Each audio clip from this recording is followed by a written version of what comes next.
Hello, bonjour à tous, bienvenue sur ce nouvel épisode de podcast. Aujourd'hui, j'ai la chance d'accueillir et d'interviewer Laura Lise, une art thérapeute que je suis depuis un moment et j'ai hâte de vous la faire découvrir. Laura Lise, à toi le micro. Est-ce que ça te dit de te présenter à nos auditeurs? Eh beh, oui, bonjour à tout le monde et c'est super chouette, merci beaucoup. Je suis très contente, que tu m'aies invitée. Je m'appelle, Laura Lise. Ça fait plusieurs années que, j'exerce maintenant, le métier d'art thérapeute, mais également, d'hypnothérapeute et je travaille sur les illustrations, sur le rêve, l'onirisme et la créativité, les transitions de vie. C'est un peu, on va dire mes petites spécialités sur lesquelles, j'adore, bosser et avant, j'étais animatrice sociale et socioculturelle, donc rien à voir, bien que au final, ça soit de l'accompagnement tout de même et travailler avec les personnes et c'est ça qui me plaît vraiment, c'est, d'avoir ces échanges-là. Voilà, je suis basée en Bretagne. J'ai un chat qui s'appelle Oscar qui aime bien prendre la porte de derrière pour, un moulin et et puis, on peut me retrouver davantage en visio. Je fais des visios un petit peu partout, donc des gens de la Belgique, de la Suisse, il y en a même une au Canada. Donc voilà, je me suis spécialisée, dans le visio. Covid oblige. Yes, ben, on adore. Déjà, moi aussi, j'ai travaillé dans l'incendie social. C'est marrant ça, je savais pas. Donc ça, c'est intéressant. Ensuite, effectivement, tu vois, tu fais que du visio aujourd'hui? Non, non, non, je vais aussi chez les particuliers et les professionnels puisque je travaille avec les 2 et également, je reçois aussi et ça m'arrive de faire, même des séances d'hypnose, dehors, dans la nature et autres. C'est très, très chouette et de cooles expériences aussi. Ben j'adore, trop intéressant et vraiment, on peut te voir, on peut t'entendre, on peut t'avoir en visio, en présentiel et même dans la nature. On adore, ça, c'est vraiment cool. Qu'est-ce que j'allais te demander? Comment es-tu devenue art thérapeute? Qu'est-ce qui t'a menée à l'art-thérapie? Tu peux aussi nous parler du coup de l'hypnose et du fait de faire des illustrations. L'un dans l'autre, raconte-nous comment tu en es arrivée à être là aujourd'hui. Alors, à la base, donc, comme j'ai dit, mon métier principal, c'est animatrice sociale et socioculturelle et j'ai beaucoup enchaîné, que ce soit en tant qu'animatrice, directrice, même personnel technique sur des colos, sur des classes découvertes, dans des structures et en fait, au bout d'un moment, le rythme, il est hyper dur. C'est soutenu, quasi aucun jour de repos. On fait du, 7 heures, parfois minuit, 1 heure le lendemain, enfin bref. Et à la fin, j'en pouvais plus et je suis partie voyager et pendant ce voyage, je me suis dit: «OK, ça j'ai besoin d'autre chose» et l'art, ça m'a toujours suivie. C'est ce que je faisais aussi, ce que je préférais faire, en atelier et je me suis dit: «OK, j'aime l'art, mais au sens large, la créativité, pouvoir accompagner aussi les personnes et j'aimerais bien pouvoir les accompagner vraiment avec un cadre thérapeutique». Et bref, ça a cheminé et un jour, je rencontre une art thérapeute. Je ne savais pas que ce métier existait et là, ça fait ding, ça s'est illuminé dans mon cerveau et hem et en fait, j'en ai parlé avec elle. Elle m'a parlé de l'école, avec laquelle elle s'était formée et quand je suis, rentrée et bien, je me suis renseignée, pas forcément assez bien, mais bon, c'est pas grave et je me suis lancée pour reprendre mes études, en fait, 2 ans pour, devenir, art thérapeute et j'avais très à cœur d'avoir le RNCP dans un manque de légitimité. Donc du coup, j'ai été vers cette école-là, très ancrée sur, la psychanalyse avec, Freud et Lacan, ce qui m'allait pas forcément puisque, j'ai un côté très onirique, jungien et autres que là, je ne pouvais pas du tout exploiter lors de cette, formation-là. Donc voilà, je l'ai mis un petit peu de côté, pris pour moi et quand, enfin sortie de l'école, là, j'ai refait à ma sauce. J'ai pu remoduler pour apporter aussi, mes propres connaissances à ce métier et en fait, je me suis rendu compte que c'était vraiment travailler avec l'inconscient qui m'intéressait. Travailler avec l'inconscient autant dans la créativité, dans la nuit, et ce qui m'a emmenée à l'hypnose où je me suis formée aujourd'hui, du coup, je suis maître praticienne en hypnose ericksonienne, donc qui est une forme d'hypnose spécifique et j'adore. J'adore travailler avec l'inconscient et me dire qu'on a ouais, nous, on a comme les icebergs, un tout petit peu qui est au-dessus et on voit en surface et en dessous, en fait, on a un monde et une accessibilité qu'on connaît encore tellement peu et puis travailler avec tout ça, je trouve ça génial de pouvoir rallier conscience et inconscient ensemble et de pouvoir moduler, de pouvoir avancer, de pouvoir se comprendre et se comprendre par des canaux qui sont pas forcément utilisés, tous les jours. Et l'art, ça a été prouvé par des scientifiques, par des études, que ça fait du bien, que ça peut permettre réellement de comprendre des choses, d'évacuer aussi. Et c'est tout ça que, voilà, que j'adore mettre dans mes métiers aujourd'hui. Donc voilà, je mixe tout ce qui me plaît, en fait. Et ça, c'est un cadeau. Carrément. C'est un cadeau de pouvoir, mêler tout ce qui nous plaît et de créer un métier qui nous ressemble. C'est vraiment, une chance, inouïe et j'ai l'impression, en échangeant avec différents art thérapeutes, que c'est quand même quelque chose que l'art-thérapie permet parce que il y a vraiment donc on le dit, il y a autant d'art-thérapie que d'art-thérapeutes, alors d'accord, mais c'est vrai qu'en faisant ce petit type d'interview, bah, c'est marrant parce que tu as carrément fait une formation que tu as vraiment transformée là pour le coup, tu as changé, tu as vraiment tout changé pour faire quelque chose qui te ressemble et c'est très intéressant.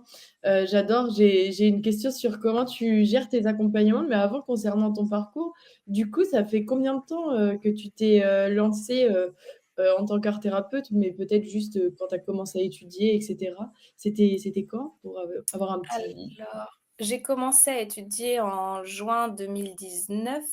J'ai été certifiée en juin 2021 et après, j'ai mis, plus de 6-8 mois à vraiment déjà me sentir moi légitime finalement après la formation de me dire: «OK, je peux accompagner». Pour moi, genre, c'était un step, énorme alors que j'ai accompagné énormément de monde avant, mais là, c'était vraiment ce cadre thérapeutique où je me suis dit: «Est-ce que je suis légitime là-dedans?» Heu, ouais, 2 ans à me rappeler, le cadre, le truc professionnel et cetera. Est-ce que je le suis? Et donc j'ai commencé, en vers mars-avril 2021 à vraiment m'autoriser à accompagner les personnes et à me dire: «Mais je l'ai déjà fait, là, je le fais juste différemment et j'ai acquis aussi des compétences et je les acquerrai au fur et à mesure». Donc voilà, grosso modo.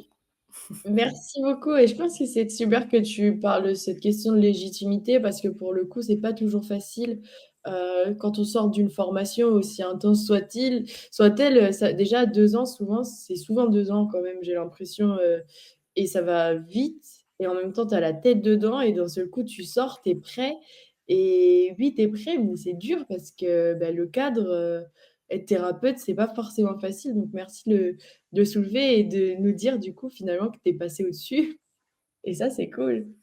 Mmh. Ça a mis du temps, mais on y arrive et puis j'ai rencontré les bonnes personnes aussi qui m'ont accompagnée, à me dire: «Oui, vas-y, lance-toi, allez!»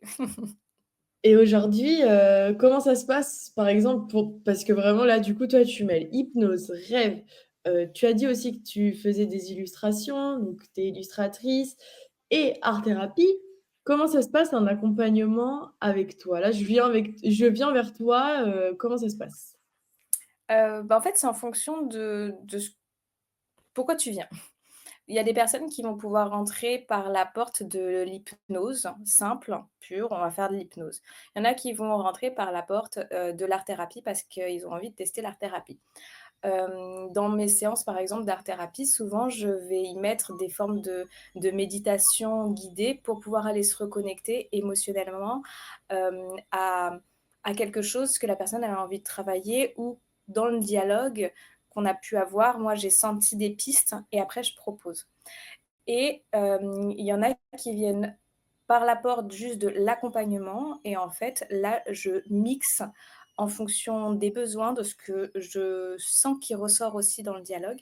Donc c'est vraiment un accompagnement où la personne, elle vient.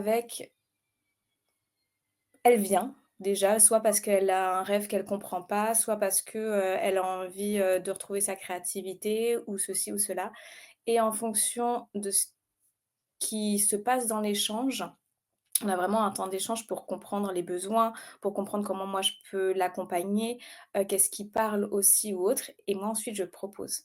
C'est je propose avec tous les outils que j'ai et si à un moment il y a quelque chose qui est pas OK pour la personne, je fais: «Bon bah, hop, on fait autrement». Et vraiment c'est je m'adapte. On dit souvent oui, dans l'accompagnement, faut arrêter de s'adapter.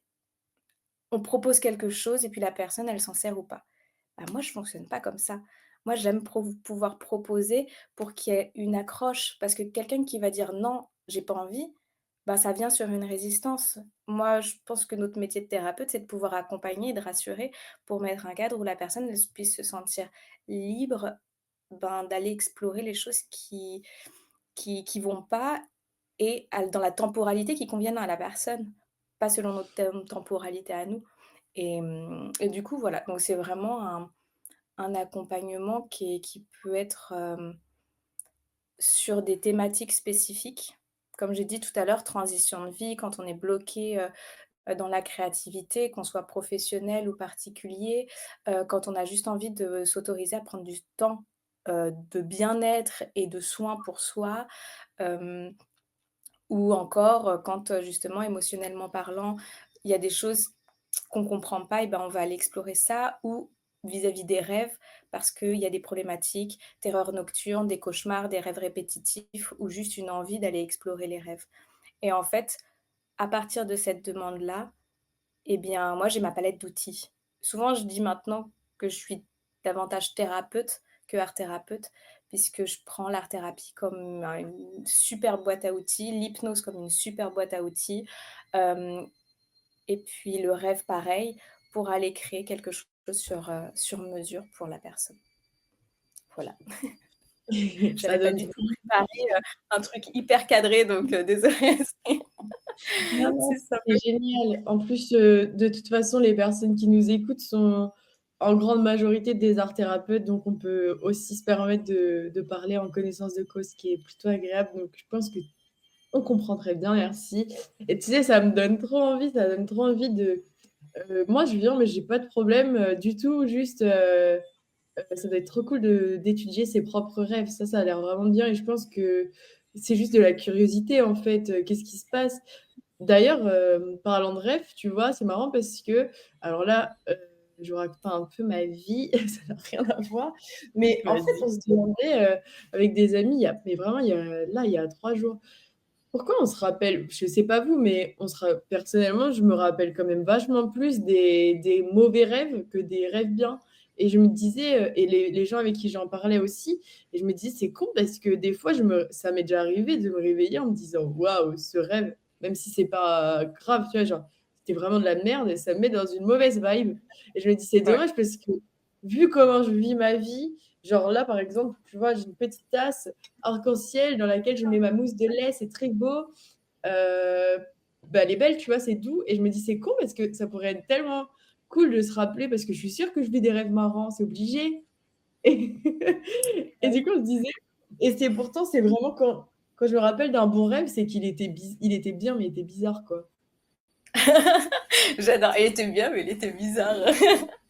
Mais, en vrai, c'est totalement normal. C'est qu'on le rêve et le cauchemar, enfin, le cauchemar est un rêve, hein, mais, hem, là où on va plus s'en souvenir, c'est les émotions qui vont marquer et en fait, quand il y a une émotion qui va être marquante, c'est parce que, l'inconscient, il veut vraiment faire ressortir quelque chose. S'il vient te donner une indication ou une information importante dans un rêve bien, tu vas pas forcément t'en souvenir, tu l'as dit toi-même. Donc du coup, cette information importante, il va passer par quelque chose qui va un petit peu plus te secouer pour que tu puisses aller creuser ça si tu en as envie. Et souvent les rêves qui sont beaux, les rêves qui sont chouettes, si tu prends pas l'habitude de travailler avec tes rêves, ben, tu vas pas forcément t'en souvenir. Il y en a qui y arrivent très, très bien sans le «travailler» entre guillemets. Il y en a qui vont devoir le travailler pour se souvenir même des bons rêves et mais voilà, en fait, vraiment l'inconscient quand il a besoin de faire remonter une info et tu es pas dans la connaissance, régulière de tes rêves et ben, du coup, il vient choisir, un mauvais rêve ou quelque chose qui va te permettre vraiment là de te dire: «OK, je vais faire attention à celui-là» et là, Mmh. tu peux aller creuser. Trop cool, trop intéressant et du coup, est-ce que toi, tu te rappelles de quand tu fais un travail pour, constamment travailler sur tes rêves ou tu l'utilises de manière, périodique ou non, maintenant c'est naturel? Comment tu rêves maintenant avec tout ce travail? Comment je rêve? Eh beh, je rêve déjà tous les jours, plusieurs fois par jour. Avant et pendant longtemps, j'écrivais tous les jours mes rêves. Sauf que parfois, ça prend 2 heures. Comment tu veux Mmh. trouver 2 heures le matin pour tout écrire? Parce que mes rêves sont extrêmement détaillés dans tout, autant les détails que je vois, les détails physiques que je ressens, les dialogues que je peux avoir, le pourquoi du comment, la compréhension du rêve global ou pas quand il y a des choses qui sont cachées par le rêve. Et du coup, aujourd'hui et ça, c'est un challenge que j'aimerais bien là me remettre pour cette année. Normalement, donc j'écrivais tous les jours ou même de manière très rapide quand j'avais pas le temps. Là, je le fais un petit peu moins et sinon j'adore expérimenter de nouvelles choses et ça, c'est vraiment pour ça que j'aimais bien dire que je suis exploratrice des rêves. C'est un peu comme l'explorateur dit: «OK, alors aujourd'hui, dans la mission du mois, alors on va aller expérimenter, les dialogues entre personnes» et là, en fait, ça va être, vraiment de l'ordre du rêve conscient et c'est une partie que je fais des rêves conscients depuis que je suis très, très jeune, donc ça veut dire que je suis consciente que je suis dans un rêve et je peux influer dedans et j'ai une conscience qui est assez longue. Parce que souvent, on va être consciente de quelque chose et puis après on repart dans le rêve. Et en fait, moi, je m'amuse avec ça. Je me suis amusée aussi avec, les paralyses du sommeil parce que j'en faisais beaucoup à un moment et donc j'ai appris à les comprendre et aussi à m'en servir pour aller dans les rêves lucides, à pouvoir aussi les provoquer moi-même. Et en fait, c'est à chaque fois des petites choses comme ça où je vais aller travailler sur des thématiques spécifiques du rêve de manière plus ou moins poussée. Parfois j'écris toutes ces recherches, parfois non, ça va dépendre. Et quand, j'ai un rêve qui va être, poignant et bien là, je vais me prendre un temps pour déjà fermer les yeux et aller comprendre pourquoi et mais ça se fait de manière beaucoup plus facile où avant, je pouvais écrire des pages et des pages et maintenant, en fait, les connexions, elles se font et voilà. J'adore. Je pourrais parler des rêves pendant des heures, donc il faut que tu m'arrêtes. J'adore, c'est franchement passionnant, ça a l'air vraiment un sujet génial franchement. En plus, tu sais que je crois que je te l'avais déjà dit, mais j'avais été assez frustrée de mon côté parce que j'avais quand je m'étais renseignée sur l'art-thérapie, j'avais tout de suite vu sur internet, je sais pas pourquoi, parce que c'est pas forcément le truc qui saute aux yeux, un lien direct entre l'art-thérapie et les rêves et il Mmh. s'avère qu'après, tu vois, je fais toute ma formation. Alors effectivement, j'étais absente une semaine, alors peut-être que c'est cette semaine-là où ils en ont parlé, mais on a pu reparler ou très, très vaguement et il y avait une petite bah, après le la vie fait qu'aujourd'hui, j'ai pas du tout pris le temps de me renseigner, mais c'est vraiment un sujet que je trouve, à titre personnel, bah, passionnant parce qu'effectivement, bah, les rêves quoi, c'est quand même un sacré bordel qu'on se le dise et là, comme un temps, hein, c'est fou quand même et tout le monde en fait quoi, c'est facile, tout le monde en fait. Alors je dis peut-être pas Ouais. forcément de devenir, tous explorateurs de nos rêves, mais je suis sûre que ça vaut le coup donc je pense que cette interview, ça peut être aussi, un rappel pour les personnes qui nous écoutent. Si un jour vous avez été curieux, bah, faites comme Lauralie et lancez-vous et si vous avez des questions, vous pouvez aussi, bah, directement, vous renseigner. Je vous donnerai toutes les informations, que ce soit ton compte Insta, si tu as un site ou quoi que ce soit, on les mettra et vous verrez, je suis sûre que ça vous plaira. D'ailleurs, je vais rebondir sur tes illustrations parce que pour le coup, tu en fais quelques-unes sur ton compte Insta, enfin, et en vrai, quelques-unes, je suis sûre qu'il y en a vraiment plein. Et du coup, l'illustration, c'est quelque chose que tu faisais avant? C'est quelque chose que raconte-nous un petit peu ton parcours. Est-ce que tu te considères, du coup, illustratrice, artiste? Dis-nous en plus si tu veux bien. Alors, au niveau du statut, j'en sais trop rien. Enfin, je dis souvent, statut d'artiste illustratrice. parce que, je suis à la Maison des artistes et que c'est le sigle qui est annoncé. Mais l'illustration, en fait, c'est quelque chose qui me suit depuis que je suis, enfant, pareil que le rêve. Et d'ailleurs, en fait, les 2 ont été très liés parce que j'aimais beaucoup représenter, bah, mes rêves, en fait. Souvent, c'était des rêves très dark, très noirs, donc voilà, ça me permettait d'extérioriser.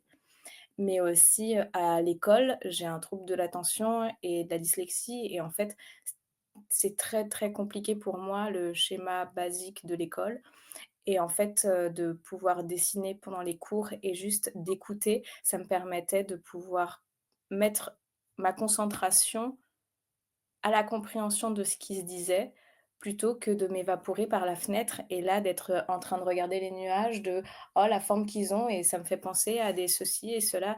Là, je dessinais de manière automatique et je pouvais écouter et en fait, c'est un peu ce qui a sauvé ma scolarité, j'avoue, le dessin et en fait, quand je suis partie pour mes études d'animation sociale et socioculturelle, j'ai totalement, mis de côté un peu le dessin pour en faire un métier, parce que je me disais que j'étais pas capable à cause de mes notes, tout ça. J'ai eu mon bac, hein, avec une mention et un -2 à chaque épreuve à cause de l'écriture, donc je suis quand même contente. Mais et ouais et en fait, j'ai continué à dessiner, à faire de la communication, comment ça s'appelle? Là, j'ai un gros bug. Tu sais le truc des, attends, j'espère que ça sera coupé au montage parce que T'inquiète, on coupera. hem, bref, fallait faire des affiches, des affiches pour, parler de tous les événements qu'il y avait, à l'IUT. Ben, je prenais un plaisir dingue de les faire. Ça nous a aussi ouvert à la créativité d'une autre manière et bah, comme j'ai continué à dessiner, même si parfois je pouvais le laisser de côté, je me suis dit: «À un moment, faut que j'en fasse quelque chose» et ben, j pareil qu'avec, l'artiste, illustratrice, avec, l'hypnose, avec, l'art-thérapie, à un moment, je me suis dit: «On se lance, on essaie, on voit. Est-ce que ça plaît? Est-ce que ça plaît pas?» Mais déjà dessiner pour moi-même, ça me fait du bien. Donc autant après pouvoir s'autoriser à le diffuser et aujourd'hui, bien, je fais des coloriages, je fais d'autres dessins. Là, je suis sur, la, création d'un livre pour enfants aussi avec une autrice. Hem, voilà, on me demande aussi parfois des créations. Je fais des cartes illustrées et énergétiques, c'est-à-dire que grâce à la méditation, je vais visualiser des choses. Énergétiquement parlant, je les relis d'une certaine manière et après je crée quelque chose avec un message spécifique et en fait, ben, toutes ces choses-là, c'est ouais, ça se relie toujours avec un peu, l'inconscient, les rêves, la visualisation, la méditation, l'hypnose, l'auto-hypnose donc voilà. C'est hyper brouillon ce que j'ai raconté mais comme je me perds dans ma tête, c'est je lutte, T'inquiète, concentration, c'est normal parce qu'en fait, tu nous là, je te pose des questions d'une vie, quoi, donc c'est normal, qu'il y ait beaucoup d'éléments, qui rentrent en jeu, lorsque je te parle d'illustration. Bah, bien sûr, c'est long. Ça a commencé à l'école, ça a sauvé ta scolarité et puis ensuite, bah, tu hésites, puis tu te lances et enfin, c'est normal, ça peut pas être, si c'était trop fluide, c'est que tu aurais trop travaillé, ton discours là, c'est certain, je te croirais pas. Non, c'est merci cool. de me rassurer. Oui, t'inquiète, normal. Qu'est-ce que je pouvais te dire d'autre?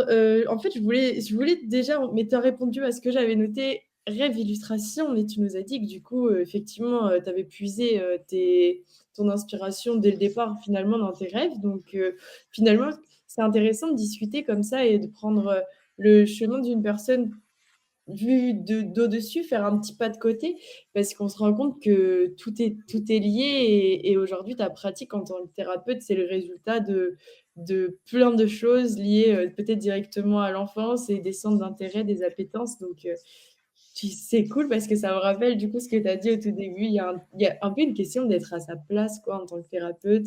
Tu as mélangé tout ce que tu aimes bien ou j'imagine qu'il y a d'autres choses, mais, pour en faire ton métier et c'est très inspirant.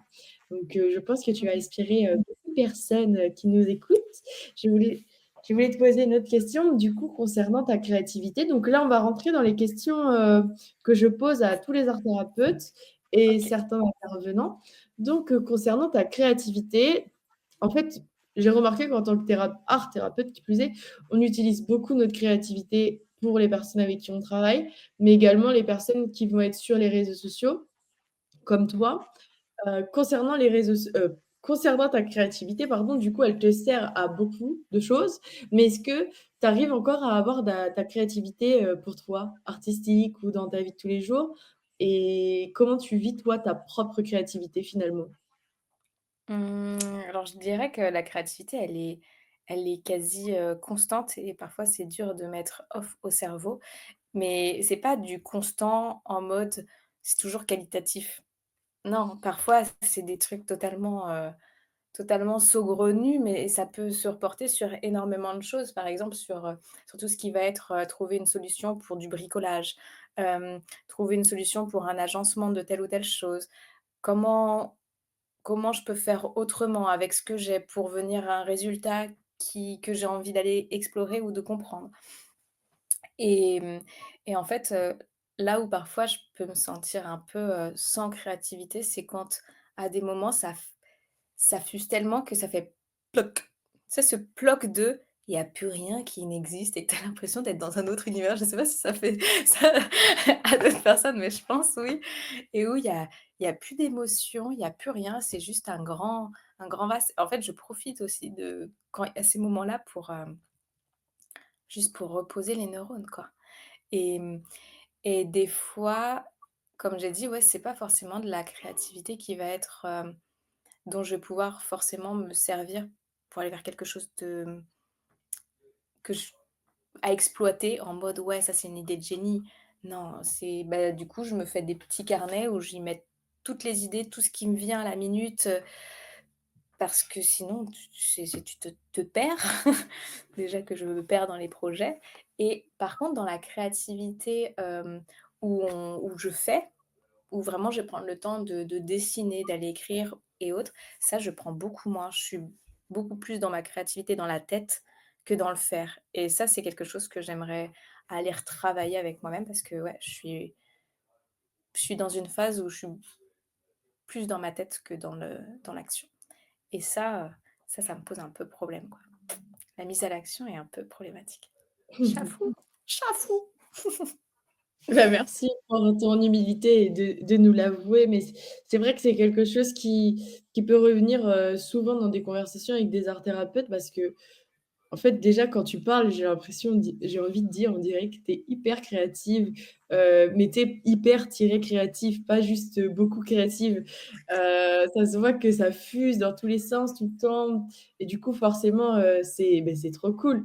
Mais je vois un peu le bloc, genre, ouh, ça s'arrête. J'arrive un peu à voir de quoi tu parlais et dans ce et de quand tu es hyper créatif, en fait, tu vas tellement le mettre, on dirait, dans plein de sujets différents de ta vie qu'en fait, c'est dur de prendre une pause et de se dire: «Attends, je focus et je fais de la créativité», du coup, j'entends un peu artistique, que ce soit peu importe le type d'art, pour souffler et le faire pour soi parce qu'en fait, on dirait que tu as tellement d'idées tout le temps pour tout que du coup, tu prends pas forcément et puis quand tu as plein d'idées passionnantes, c'est dur de se poser pour faire une nouvelle chose que ton cerveau ne te demande pas plus que ça de faire C'est vrai. et du coup, je voulais aussi te poser une question que j'étais en train d'oublier.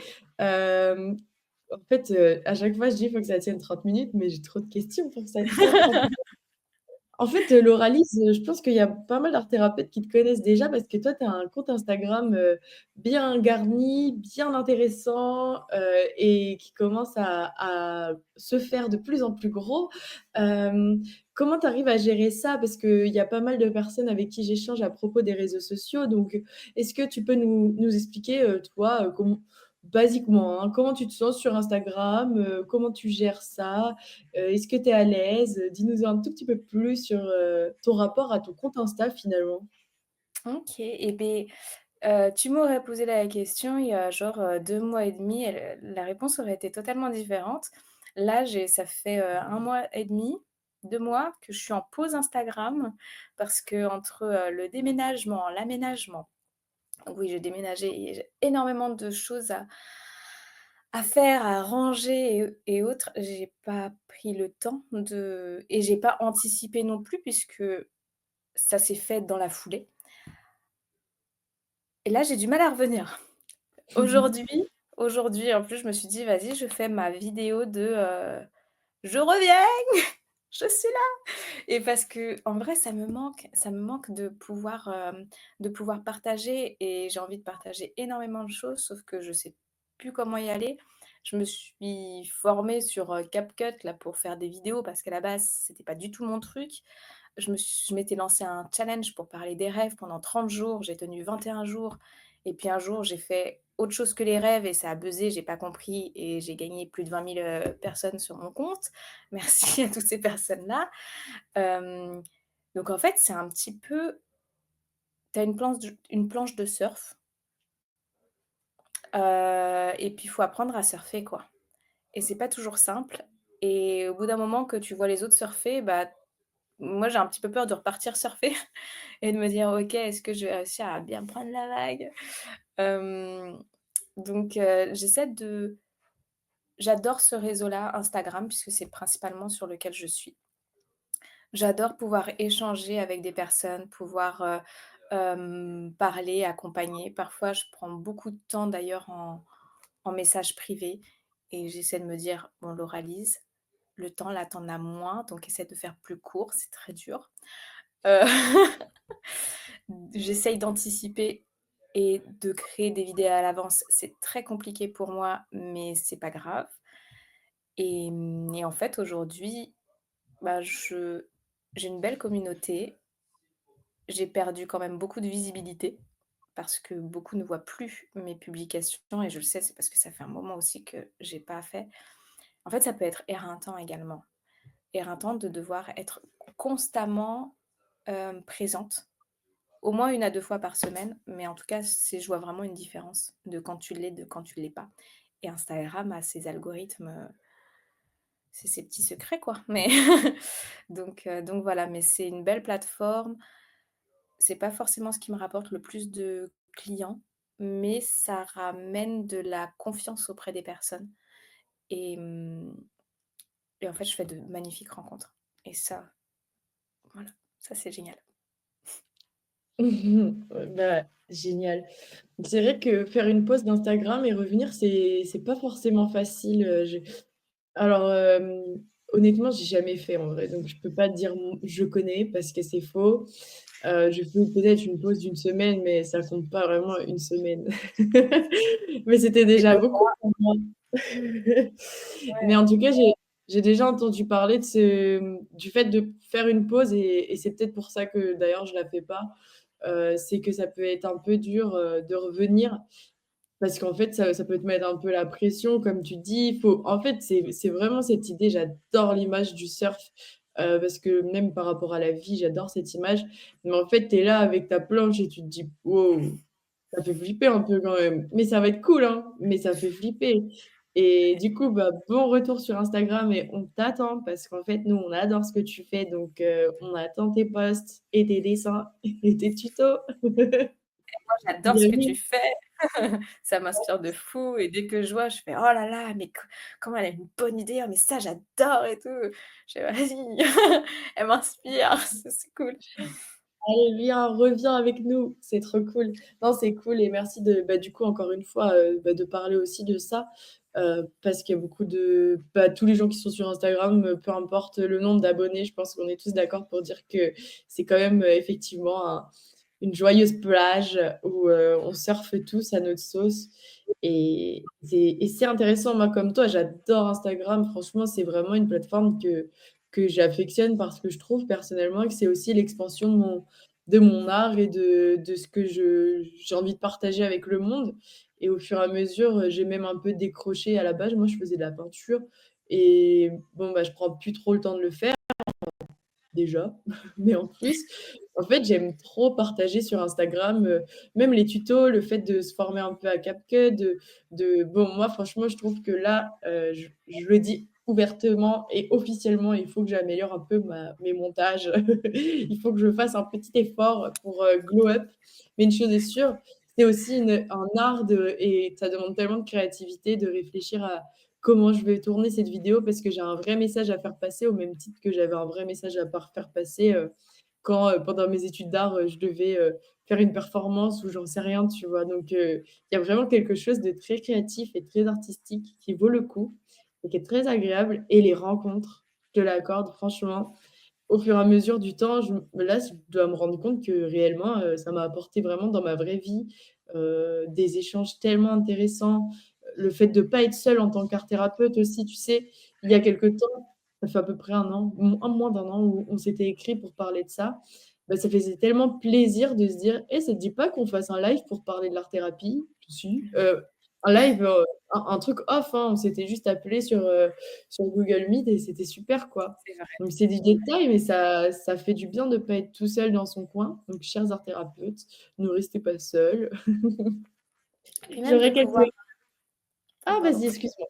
Non, non, de pouvoir, échanger avec, d'autres professionnels et que ce soit pas vu comme de la concurrence, en fait, mais juste comme de l'apport mutuel et ça, c'est juste génial et je sais qu'il y en a beaucoup qui vont se tirer dans les pattes ou, qui prennent les autres pour la concurrence.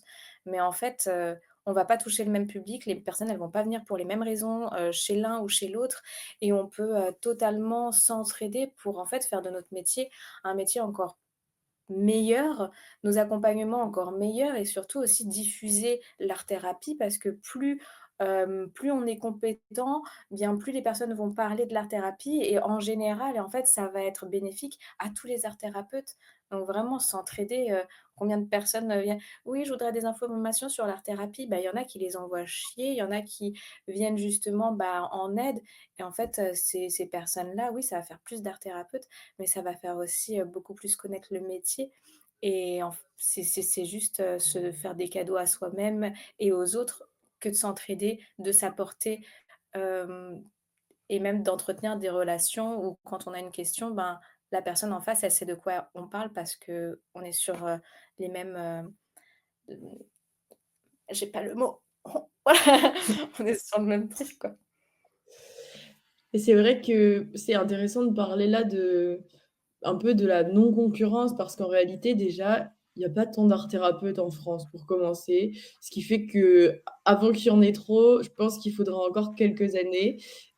Donc ça va, relax et le jour où il y en aura trop, en fait trop, je crois que ça existe pas parce que les gens, qui plus est en thérapie, on est tous allés faire une thérapie, allez, tous les art thérapeutes ou si c'est pas le cas, les gars, c'est le moment vraiment, c'est obligé quand même.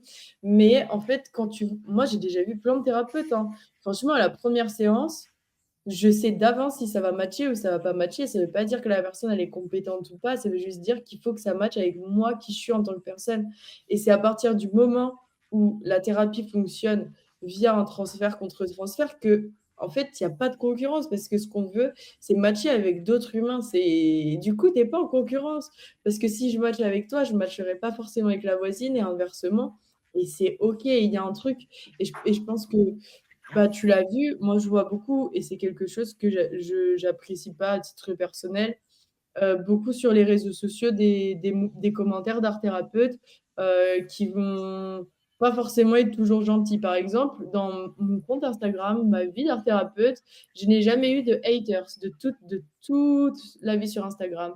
Les seules fois où j'ai eu des haters, c'était peut-être pas beaucoup de fois, peut-être 3, 4 fois max en plusieurs années.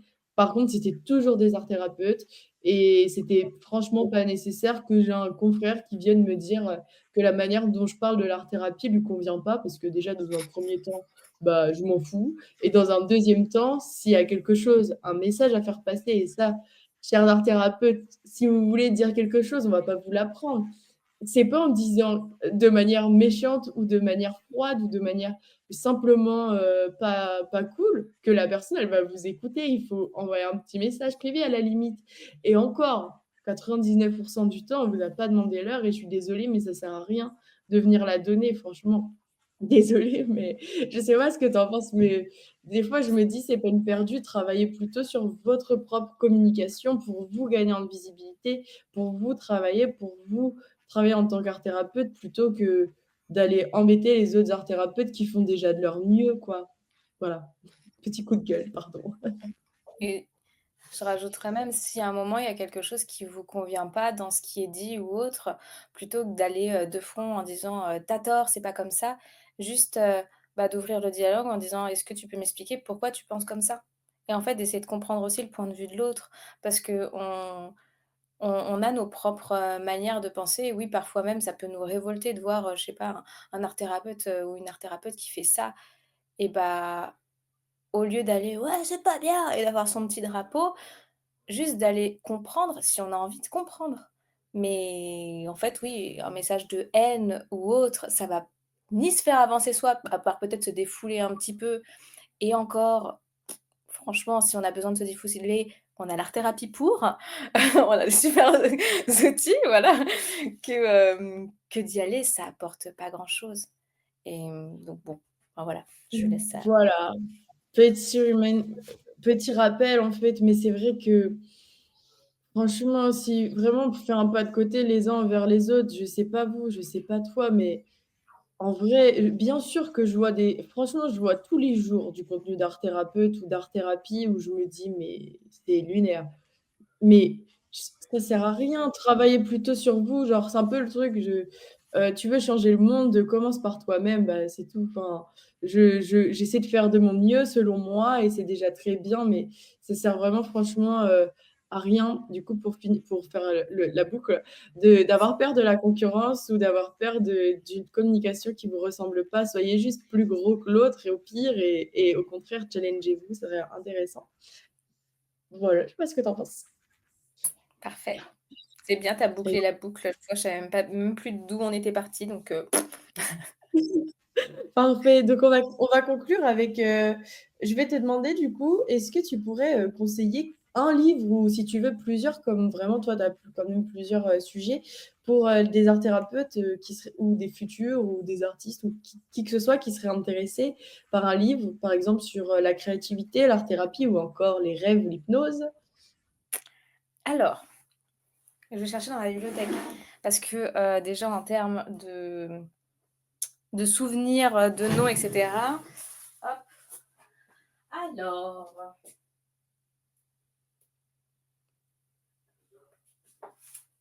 tac, tac.